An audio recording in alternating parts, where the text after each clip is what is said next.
Bonsoir, messieurs, madame. Bienvenue à la séance extraordinaire du Conseil municipal et désolé du délai, petit problème technique. On commence au point 2, adoption de l'ordre du jour, proposeur secondaire. Philippe et Patrick.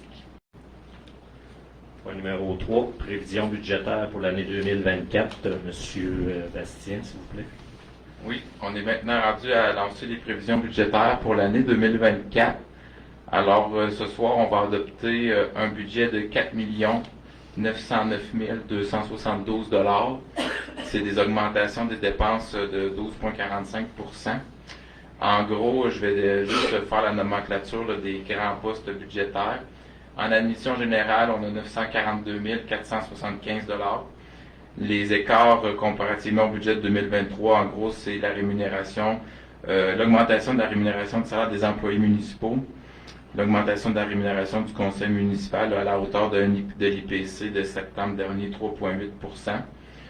On a un employé supplémentaire qui devrait entrer en fonction en février prochain pour un remplacement progressif de notre directrice générale adjointe, Mme Lise Mathieu, qui va travailler 3 jours par semaine à partir de l'an prochain. On a une augmentation des honoraires professionnels dans divers postes et l'augmentation des assurances au centre multifonctionnel dans différentes sphères de la grosse, si on veut, division de l'administration. Au niveau de la sécurité publique, dépenses de 446 925 $. Dans ce poste-là, c'est l'augmentation de la desserte pour le territoire de la Sûreté du Québec, des achats d'équipements de protection dans le service incendie, entre autres des appareils respiratoires et différents équipements de travail. Et on a fait une résolution au courant d'année pour des honoraires pour un préventionniste en incendie en collaboration avec la ville Saint-Georges. En transport, 1 115 133 $. Les gros écarts, c'est des ajustements, c'est l'augmentation des employés, des salaires des employés municipaux, en vertu du contrat de travail, pardon. L'ajout d'un employé journalier qui entre en fonction cette année en décembre. Les augmentations des honoraires professionnels en génie civil principalement pour la préparation de plans et devis et d'études environnementales. On parle de tout ce qui va être requis pour la réfection du secteur de Saint-Patrice. On parle d'un peu plus de 100 000 $. On a ici également des honoraires pour la préparation de plans et devis pour la réfection de rues dans le périmètre urbain et de divers rangs qu'on va voir un petit peu plus tard dans le plan triennal d'immobilisation.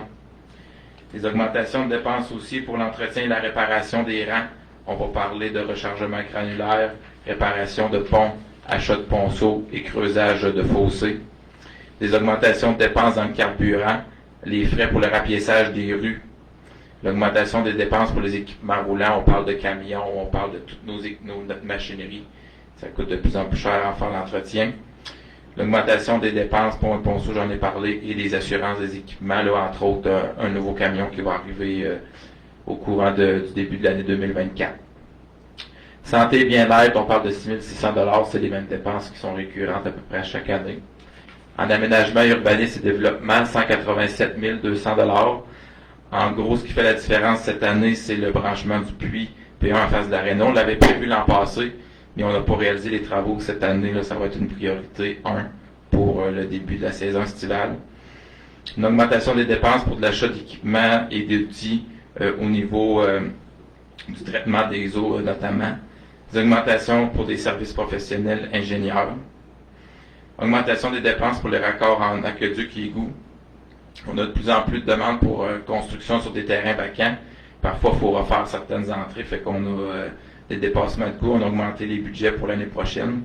Et pour l'entretien et l'équipement d'équipements d'assainissement des eaux, on parle de produits chimiques et autres dépenses qui sont reliées à ça. Loisirs et culture. Non, c'est-à-dire, je suis rendu à... Je l'ai sauté. Ouais, j'ai passé hygiène.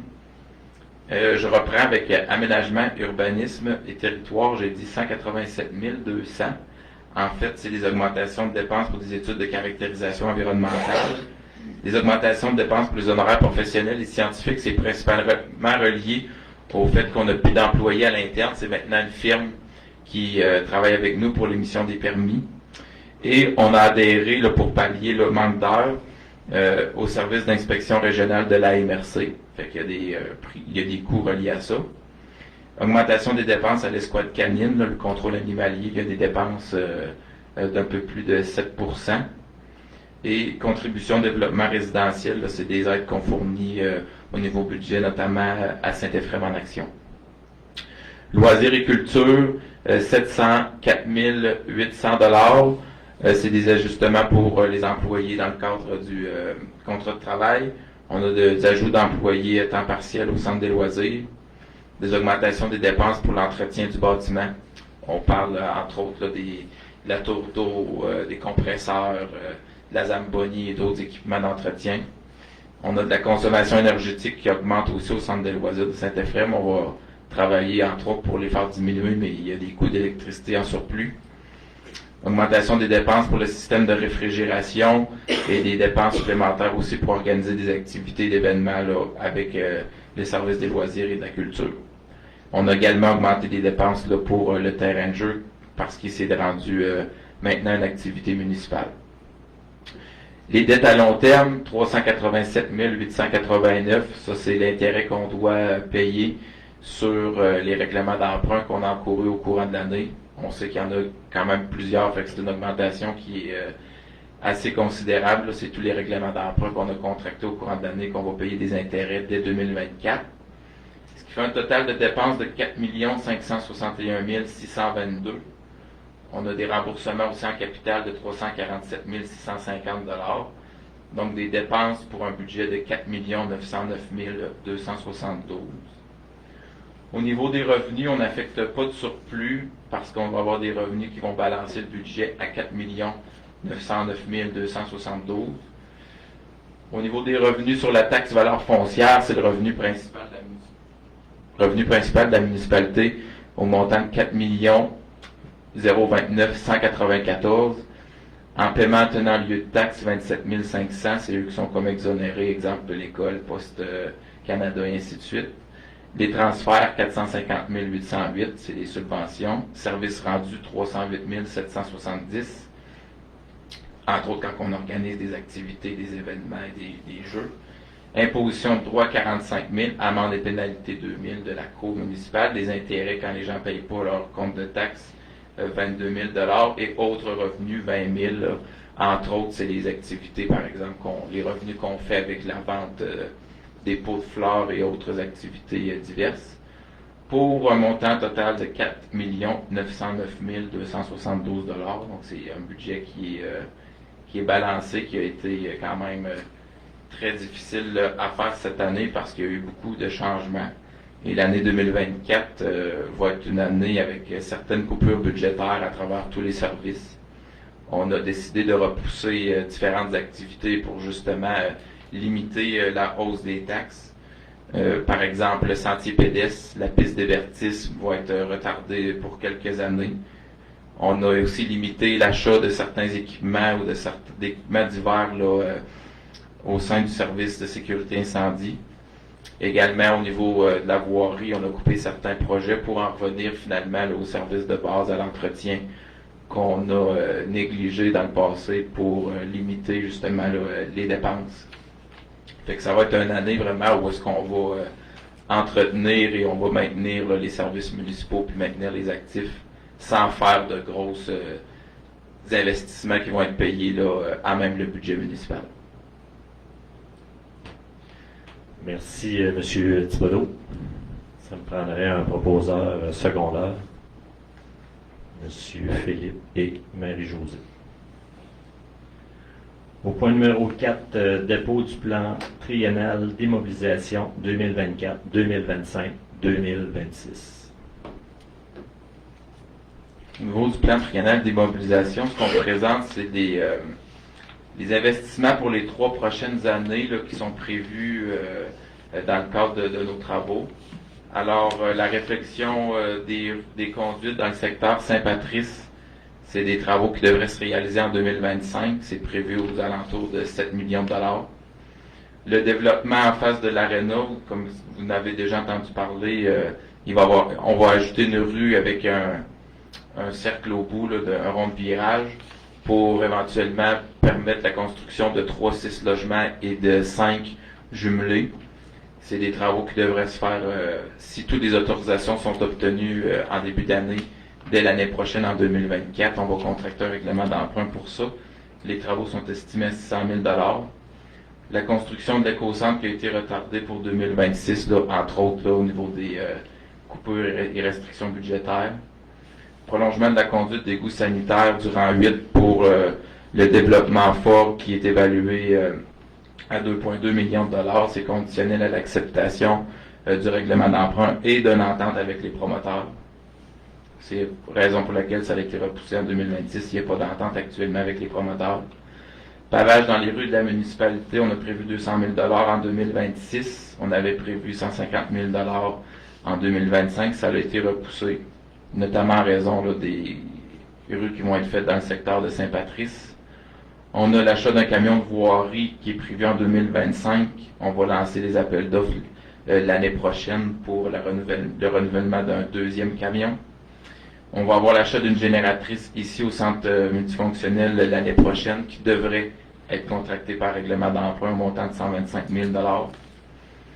On est en train de faire la réalisation des plans, des relevés terrain pour la réfection du rang 7 Nord qui devrait se faire à 1,9 million en 2025. C'est toutefois conditionnel à l'acceptation de la subvention. Même chose pour le rang 8 Nord et rang 8 Sud, des travaux évalués à 1,4 million, mais qui sont conditionnels à l'acceptation d'une aide financière. Également, une réfection du rang de la montagne à 1 350 000. Les relevés ont été faits tard cet automne, fin novembre, début décembre. Ce sera toutefois conditionnel à l'acceptation de la subvention du ministère. Prolongement des services dans le parc industriel 2000, ça serait prévu pour 2026. C'est un montant de 2 millions de $. Tout va dépendre là, des demandes qu'il y aura dans ce secteur-là. Et l'installation d'un nouveau puits pour de l'eau potable, c'est prévu pour 2026. On parle d'un deuxième puits qui sera dans le secteur du rang 10, le puits Quérillon, au montant d'un peu plus de 600 000 $. Et le remplacement et la mise à jour de la signalisation, ce serait prévu en partie pour 2024, mais ça ne veut pas dire que ce serait tout le périmètre urbain qui serait fait, là. On va prioriser certains secteurs. Tout va dépendre aussi là, des finances et de l'année qu'on aura au courant de 2024 parce que ça va être une année où est-ce qu'on va devoir faire attention et avoir une bonne rigueur au niveau des dépenses. Fait que tout va dépendre de comment ça va aller. Mais ça s'enligne pour ça là, pour les 3 prochaines années. Merci bien. Est-ce que ça prend un proposeur secondaire de dépôt? Oui. Oui. Madame José et Monsieur Steven.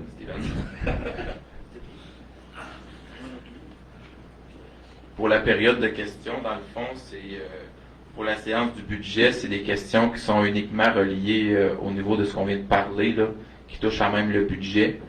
Et à 19h30, on va ouvrir une séance d'ajournement. Là, les questions vont pouvoir être at large, comment on dit ça en français, général. Fait qu'est-ce qu'il y a, moi, j'ai pas reçu de questions par rapport au budget. Est-ce qu'on a avancé? Si maintenant des questions, dis-moi. Est-ce qu'il y en a qui ont des questions dans la salle à propos du budget? Pas de questions. Pas de questions, alors on lève l'Assemblée. On lever de l'Assemblée. Madame José propose. Et on se revoit à 19h30.